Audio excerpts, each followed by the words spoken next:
ಪ್ರಿಯಕರನಿಗಾಗಿ ಕಟ್ಟಿಕೊಂಡ ಪತಿಯನ್ನೇ ಅಪಘಾತದ ಮಾದರಿಯಲ್ಲಿ ಕೊಲೆ ಮಾಡಿಸಿದ ಪತ್ನಿ ಇದೀಗ ಪೊಲೀಸರ ಅತಿಥಿಯಾಗಿದ್ದಾಳೆ. ಅಪಘಾತದ ರೀತಿಯಲ್ಲಿ ಮಾಡಿದ್ದ ಕೊಲೆ ಸ್ಟೋರಿಗೆ ಅರ್ಧಾಂಗಿಯೇ ವಿಲನ್ ಆಗಿದ್ದು, ಗಂಡನ ಹೆಣದ ಮುಂದೆ ಪತ್ನಿ ಹೈ ಡ್ರಾಮಾ ಮಾಡಿದ್ಲು. ಆದರೆ ಇದೀಗ ಪತ್ನಿ ಸೇರಿ ಪ್ರಿಯಕರ ಅಂಧರಾಗಿದ್ದಾರೆ. ಕಳೆದ ಜನವರಿ 24ರಂದು ಹೊಸಕೋಟೆ ತಾಲೂಕಿನ ಸಿದ್ದೇನಹಳ್ಳಿ ಬಳಿ ನಡೆದಿದ್ದ ಕೊಲೆಗೆ ಇದೀಗ ಹೊಸ ಟ್ವಿಸ್ಟ್ ಸಿಕ್ಕಿದೆ. ಸಿದ್ದೇನಹಳ್ಳಿಯ 40 ವರ್ಷದ ಅಶೋಕ್ ಎಂಬಾತನನ್ನು ಕೊಲೆ ಮಾಡಲಾಗಿತ್ತು. ಇದೇ ಕೊಲೆಗೆ ಸಂಬಂಧಿಸಿ ಇದೀಗ ಸೂಲಿಬೆಲೆ ಪೊಲೀಸರು 4 ಜನ ಕೊಲೆ ಆರೋಪಿಗಳನ್ನು ಬಂಧಿಸಿದ್ದಾರೆ.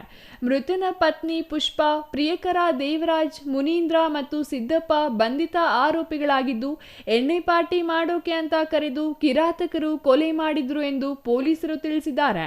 ಕೆರೆಯಲ್ಲಿ ರಾಡ್ನಿಂದ ಹೊಡೆದು ಆರೋಪಿಗಳು ಕೊಲೆ ಮಾಡಿದ್ರು ಎಂದು ಪೊಲೀಸರ ತನಿಖೆಯಲ್ಲಿ ಹೊರಬಿದ್ದಿದೆ.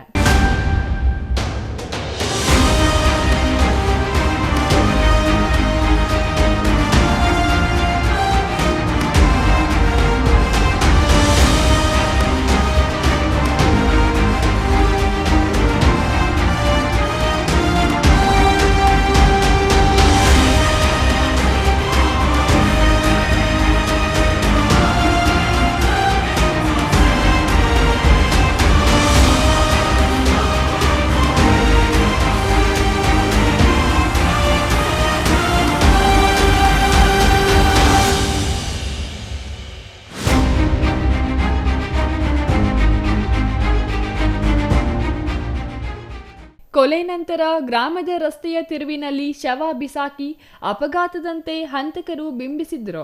ಆದರೆ ಅಪಘಾತದ ಸ್ಥಿತಿ ನೋಡಿ ಕೊಲೆ ಅಂತ ಗ್ರಾಮಸ್ಥರು ಆರೋಪಿಸಿದ್ರು. ಗ್ರಾಮಸ್ಥರ ಆರೋಪದ ಮೇರೆಗೆ ಕೊಲೆ ಬಗ್ಗೆ ತನಿಖೆ ನಡೆಸಿದಾಗ ಪತ್ನಿಯ ಸಂಚು ಬೆಳಕಿಗೆ ಬಂದಿತ್ತು. ವಿಚಾರ ಬಹಿರಂಗವಾಗುತ್ತಿದ್ದಂತೆ ಪ್ರಿಯಕರ ಪರಾರಿಯಾಗಿದ್ದ. ಆದರೆ ಸೂಲಿಬೆಲೆ ಪೊಲೀಸರು ಪರಾರಿಯಾಗಿದ್ದ ಪ್ರಿಯಕರನ ಎಡೆಮುರಿ ಕಟ್ಟುವಲ್ಲಿ ಯಶಸ್ವಿಯಾದರು. News bureau, CTV news, Hosakote.